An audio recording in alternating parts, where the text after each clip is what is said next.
하나님 말씀은 로마서 4장 9절에서 12절까지 말씀입니다.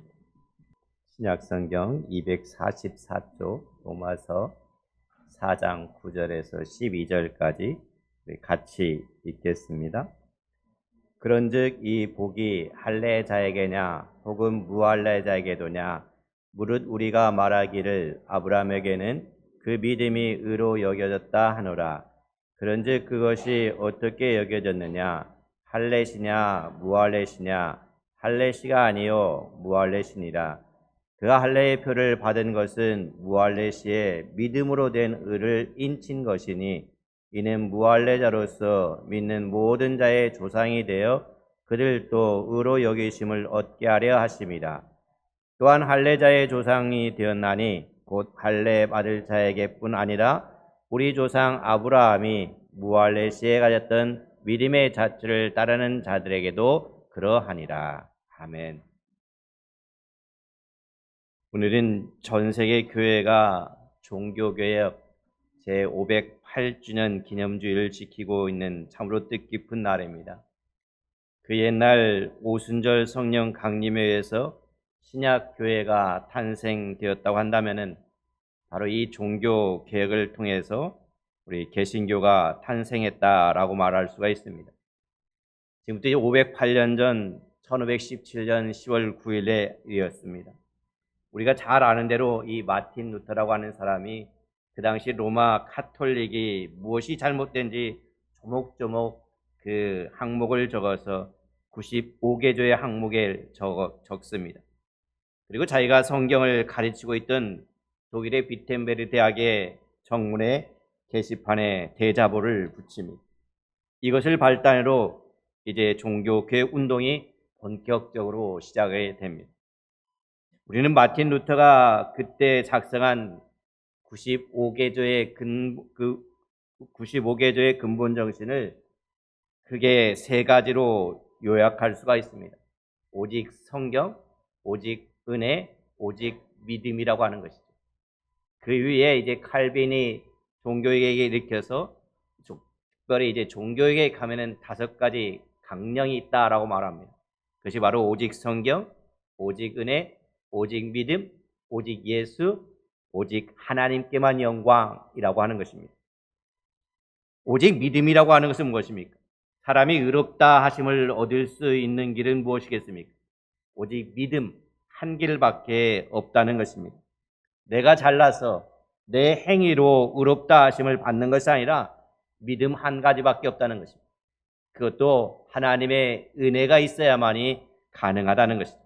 하나님이 주신 선물이 있어야만이 가능하다는 것입니다. 또 로마 교황청에서 발급하는 면죄부를 산다고 해서 사람이 의롭다 하심을 얻을 수 있는 것이 결코 아니라는 것입니다.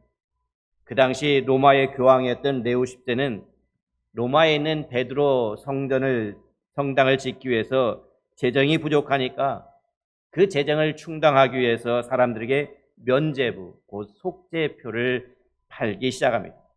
누구든지 이 면죄부를 사기만 하면은 어떠한 죄를 지었든지 다 용서를 받는다는 것이었습니다.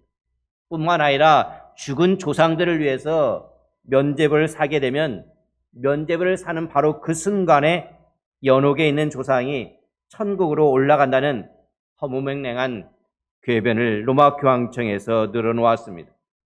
안 그래도 평소에 성경이 말씀하고 있는 진리와 로마 카톨릭이 가르치고 있는 교리 사이에 엄청난 차이가 있다는 사실을 발견하고 마음이 괴로웠던 그 루터는 교황청에서 면죄부를 팔기 시작하자 도저히 참을 수가 없습니다. 그래서 종교개혁의 기치를 높이 들게 되죠. 사람이 의롭다 함을 받는 것은 면죄부를 사는 것으로 되지 않는다는 것입니다. 오직 예수 그리스도를 믿는 믿음이 있어야 된다는 것입니다. 또한 성경은 무엇입니까? 오직 성경. 왜 로마 교황청은 성경에도 없는 짓을 하느냐는 것입니다. 모든 판단의 기준은 바로 성경뿐이 없는 것입니다. 최종적인 권위가 바로 성경에 있는 것입니다. 성경으로 돌아가야 된다는 것입니다. 우리의 신앙과 삶의 표준은 오직 한 가지 성경 말씀이어야 된다는 것입니다. 또한 오직 예수를 말하죠. 하나님과 인간 사이의 중보자 되시는 분은 오직 한 분 예수 그리스도밖에 없습니다. 왜 하나님과 인간 사이에 쓸데없이 로마의 교황이 자리를 차지하느냐? 마리아가 끼어서도 안 된다는 것입니다. 물론 신부가 끼어서도 안 되는 것입니다. 오직 예수 그리스도 한 분, 그분만이 우리의 중보자가 됨을 가르쳐주고 있습니다. 로마의 교황청이 어떻게 되겠습니까? 이 루터가 종교 개혁을 일으키자 당황하기 시작합니다. 급기야는 루터가 가톨릭 신부였는데 그 성직을 박탈해버립니다. 뿐만 아니라 로마의 가톨릭에서 루터를 출교를 시켜버립니다. 파문을 한 것이죠. 그런데 이 루터가 보통 사람이 아니었습니다. 불굴의 신앙을 가지고 끝까지 대항해서 싸웁니다. 좋다, 너희가 나를 파문하였느냐? 그러면 나도 하나님의 이름으로 너희를 파문하노라.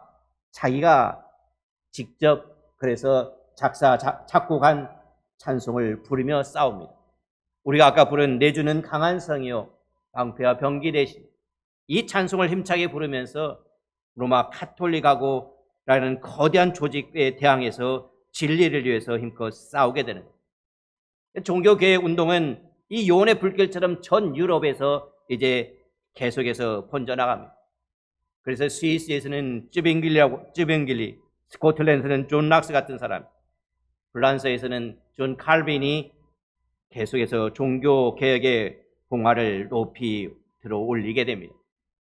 그 뒤 1세기가 동안의 신교도들은 구교도들에 의해서 말로 다 할 수 없는 핍박을 받습니다. 많은 사람들이 학살됐습니다. 그렇지만 거기에 굴하지 않고 신앙의 자유를 위해서 힘써 싸우게 됩니다. 그러다가 1648년 베스트팔라 조약에 의해서 개신교는 신앙의 자유를 드디어 획득하게 됩니다. 그렇게 해서 생긴 것이 바로 개신교라고 말하는 거죠. 오늘 뜻깊은 종교개혁을 맞이하면서 그 옛날 믿음의 선조들이 부르짖었던 이 5가지 근본 정신, 오직 믿음, 오직 은혜, 오직 성경, 오직 예수, 오직 하나님께만 영광이라고 하는 이 가치를 꼭 명심할 수 있기를 바랍니다. 이 세상에서 좀 못 살아도 괜찮습니다. 멸시받아도 괜찮습니다. 그러나 우리가 꼭 붙들어야 되는 것은 믿음이라고 하는 것입니다. 믿음을 놓치면 우리는 살 수가 없습니다. 죽습니다. 무슨 일이 있더라도 이 믿음만큼은 우리가 꼭 붙들고 놓치지 마시기를 바랍니다. 하나님의 말씀인 이 성경의 권위가 있는 이 성경의 권위가 있습니다. 여러분, 더욱더 하나님의 말씀이 이 성경을 더욱 사랑하시고 성경을 가까이 하시고 말씀대로 살고 말씀과 더불어 나날이 살아가시는 귀한 모습으로 하나님 앞에 서시기를 바랍니다. 우리가 다른 누구의 말을 듣겠습니까? 사람의 말들이 많습니다. 사람의 음성에 귀를 기울일 필요가 없습니다. 목사의 말에도 귀를 기울일 필요가 없고 오직 하나님의 말씀, 예수 그리스도께만 집중할 수 있기를 바랍니다. 오직 예수 그리스도를 바라보면서 주님을 표대로 삼고 나아가는 여러분이 될 수 있기를 바랍니다. 우리 주변에는 너무나 많은 소리들이 우리에게 들려옵니다. 그러나 그 소리에 귀를 기울이지 마시고 오직 예수 그리스도의 말씀에 귀를 기울일 수 있기를 바랍니다. 우리가 의롭다 하심을 받는 길은 행위에 있지 않다고 그랬습니다. 오직 믿음에 있는 것입니다. 사도 바울은 오늘 우리가 읽은 본문 속에서 사람이 의롭다 하심을 받는 것은 할례를 받아야만 하는 것이 아니고 믿음 한 가지밖에 없다는 사실을 우리에게 일깨워주고 있습니다. 구약의 유대인들은 어떻습니까? 할례를 받아야만이 의로운 하나님의 백성이 될 수 있다고 굳게 믿고 있는 하나님의 선민 사상이 강했습니다. 그런데 오늘 9절에 이렇게 시작하고 있습니다. 그런즉 이 복이 할례자에게냐 혹은 무할례자에게도냐 무릇 우리가 말하기를 아브라함에는 그 믿음이 의로 여겨졌다 하노라 라고 말합니다. 그런즉 이 복이라는 말로 시작하고 있는데 사도 바울은 이 앞에 본문에서 이 다윗의 이야기를 듭니다. 다윗이 누렸던 복에 대해서 우리들에게 설명해 주고 있는데 다윗은 어떤 사람이었습니까? 간음죄를 졌습니다. 그것을 숨기기 위해서 또 살인죄를 범하게 됩니다.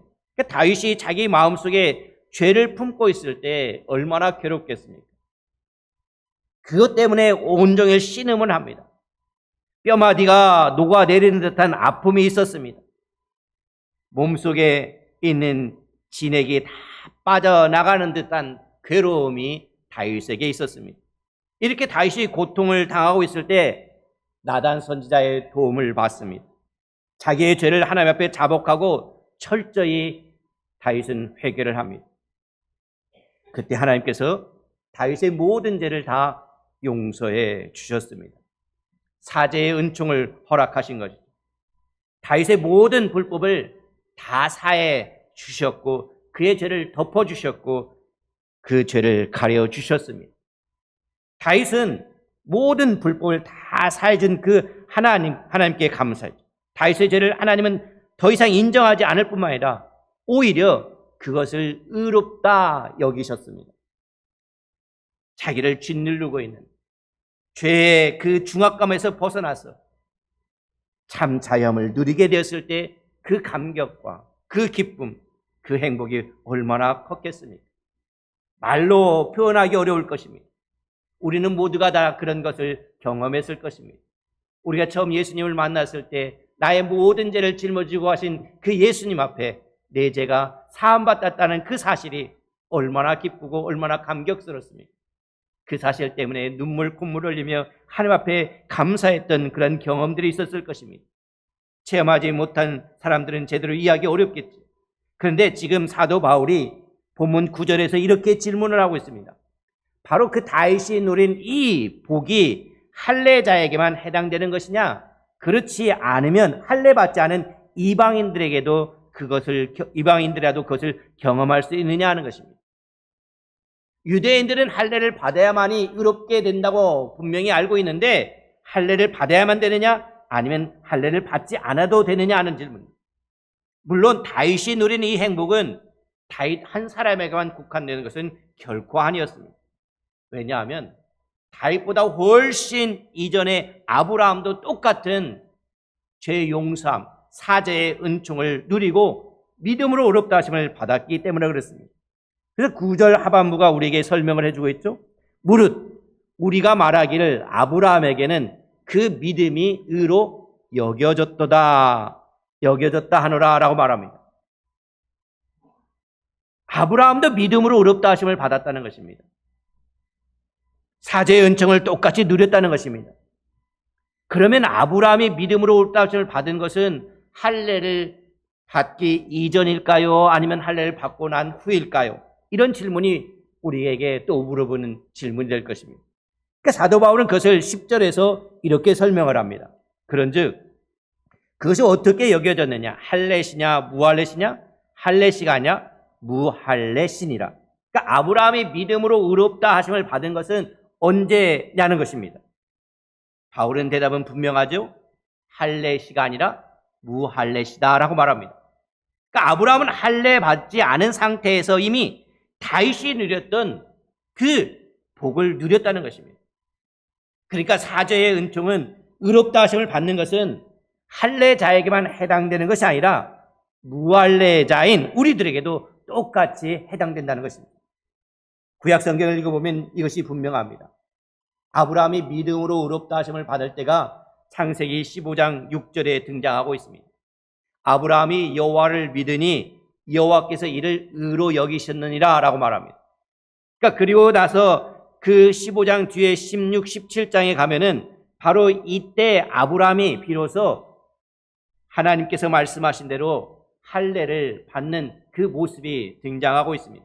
그러니까 아브라함이 믿음으로 의롭다 하심을 받은 것이 먼저고 성경상 2장 뒤에 있는 아브라함이 할례 받은 것이 나중임을 알 수가 있습니다. 물론 15장에서 17장까지 가는 데는 2장이 되지만은 시간상으로 보면은 한 14년 정도의 차이가 있습니다. 아브라함이 믿음으로 의롭다 하심을 받았을 때는 아직도 이삭과 이스마엘이 태어나기 전이었습니다. 그 뒤에 15장에 보면은 이스마엘이 태어납니다. 그리고 17장에 들어가서 아브라함이 할례를 행할 때 이스마엘의 나이가 13살 때라고 말합니다. 그러니 이스마엘의 나이 13살이니까 어머니 하갈의 뱃속에서 1년 정도 합친다고 한다면 14년 정도의 차이가 나죠. 아브라함은 할례를 받기 14년 전에 이미 믿음으로 의롭다 하심을 받았다는 것입니다. 사도 바울이 지금 본문에서 말하자고 하는 누가 무엇이겠습니까? 할례는 믿음으로 의롭다함을 받는 결과이지 원인이 아니라는 것입니다. 할례를 받아야만이 우리가 구원을 받는 의롭다함을 얻는 그것이 아니라는 것입니다. 할례 그 자체가 의롭다함을 주는 것은 결코 아니라고 하는 것입니다. 그러면 왜 하나님께서 아브라함에게 믿음으로 의롭다 하시면 됐지 그 뒤에 또 할례를 명하셨을까요? 그래서 할례의 의미에 대해서 우리가 좀 더 생각을 해보면 11절에 이렇게 나옵니다. 그가 할례의 표를 받은 것은 무할례 시에 믿음으로 된 의를 인친 것이니 이는 무할례자로서 믿는 모든 자의 조상이 되어 그들도 의로 여기심을 얻게 하려 하심이라. 할례는 뭐라고 합니까? 하나의 표인이라고 하는 것입니다. 이제 믿음으로 의롭다함을 받았다는 표로 주신 것이 할례라는 것입니다. 그러나 이 할례 자체가 의롭다 하심을 받게 해준다는 것은 결코 아니라는 거죠. 알기 쉽게 이야기하다 보면 이런 거죠. 우리가 자동차를 타고 고속도로를 달리다 보면은 중간에 표지판이 나옵니다. 중간중간에 표지판이 나오면은 예를 들어서 여기서 대전까지 가는데 대전이 써놓고 거기에 1km, 10km 이렇게 써졌다고 한다면은 어떻습니까? 그 표지판 자체가 대전을 의미하는 것은 아닙니다. 앞으로 몇 킬로를 더 가야만이 대전이 나온다는 것이죠. 그러니까 할례라는 것이 바로 그런 거죠. 그 자체가 의롭다 하심을 주는 것이 아니라는 거죠. 의롭다 하심을 받았다는 표로서 할례를 행하라고 명하셨을 뿐이라는 거죠. 또 인이라고 했습니다. 우리가 금반지를 사면 거기에 항상 그 상자 속에 담겨져 있는 것이 뭐가 담겨져 있습니까? 보증서가 담겨져 있습니다. 99.99% 그리고 그 반지를 판 금은방에 이름이 적혀 있고 붉은 도장이 꽝 찍혀 있죠. 그러니까 중요한 것은 뭡니까? 금반지입니까? 아니면 그 안에 보증서입니까? 그러니까 보증서는 금반지가 없으면 100장이 있어도 의미가 없는 것입니다.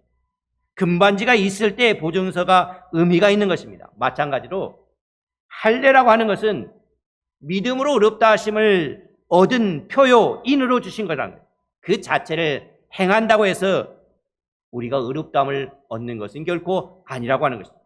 그러면 왜 하나님께서 아브라함에게 믿음으로 의롭다 하심을 주시고 나서 그 뒤에 또 할례를 행하라고 명하셨을까요? 거기에는 하나님의 깊은 뜻이 담겨져 있죠. 선한 목적이 담겨져 있습니다. 오늘 본문 11절 하반절부터 보세요. 이는 무할례자로서 믿는 모든 자의 조상이 되어 그들도 의로 여기심을 얻게 하려 하심이라. 한번 생각해 보세요. 만일 아브라함이 할례를 받고 난 뒤에 의롭다 하심을 얻게 되었다면 우리는 어떻게 되겠습니까? 할례 받친 우리는 어떻게 되겠습니까? 아브라함에게서 아무런 분깃도 찾을 수가 없습니다. 왜 그럴까요? 아브라함이 할례 받고 난 뒤에 의로 여김을 받았기 때문에 그렇다고 한다면 할례 받지 못한 사람은 어떻습니까?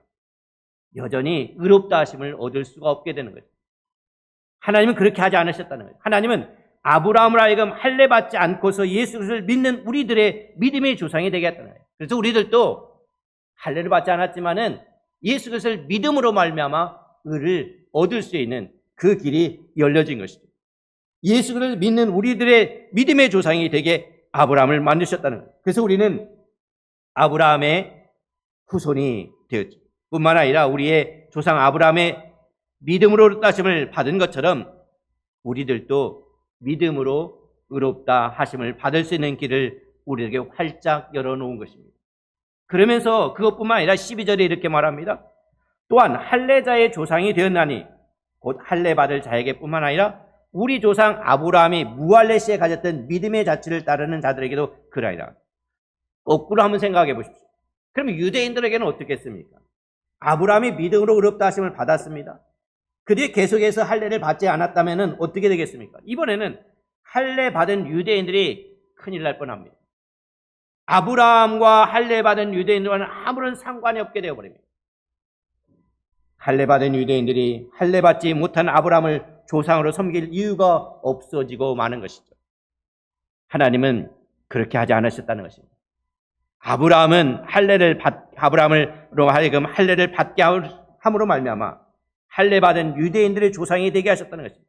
그러니까 아브라함은 할례 받지 못한 사람들의 조상도 되고 할례를 받은 사람들의 조상도 된다는 것입니다. 할례야 받든지 말든지 그것이 중요한 것이 아니라 아브라함이 믿었던 하나님을 믿느냐 믿지 않느냐, 믿음이 있느냐 없느냐, 이것이 더욱 중요한 것입니다. 오늘 우리들에게는 이 믿음이 있냐는 것입니다. 그러면서 12절 하반절에 우리에게 다시 한번 얘기해 줍니다. 곧 할례 받을 자에게뿐 아니라 우리 조상 아브라함이 무할례 시에 가졌던 믿음의 자취를 따르는 자들에게도 그러하니라. 할례를 받든지 안 받든지 아무런 상관이 없다는 것입니다. 중요한 것은 아브라함이 걸어갔던 발자취를 따라가는 그 사람이 아브라함의 진정한 후손이 된다는 것입니다.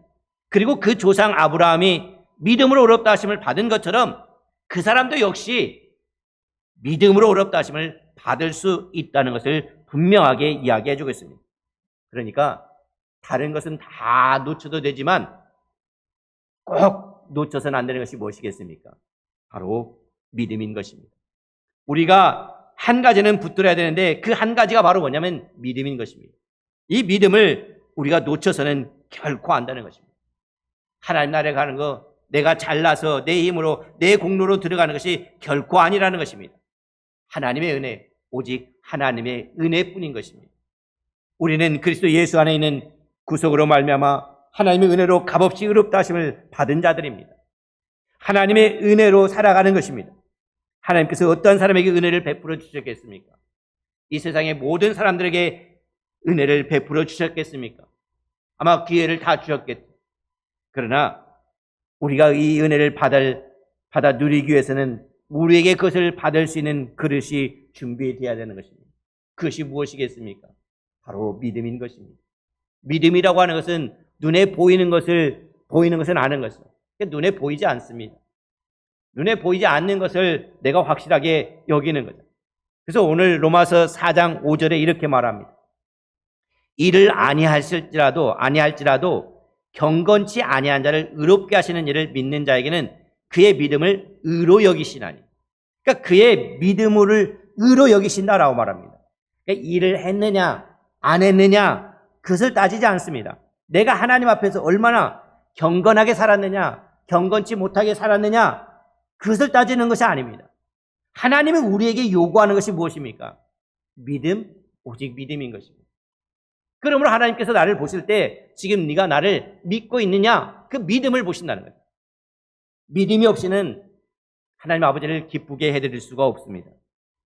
인자가 올 때 세상에서 믿음을 보게 되냐라고 말합니다.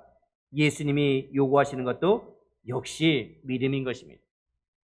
오직 의인은 믿음으로 말미암아 살리라라고 말합니다. 학생은 공부하면서 살아갑니다.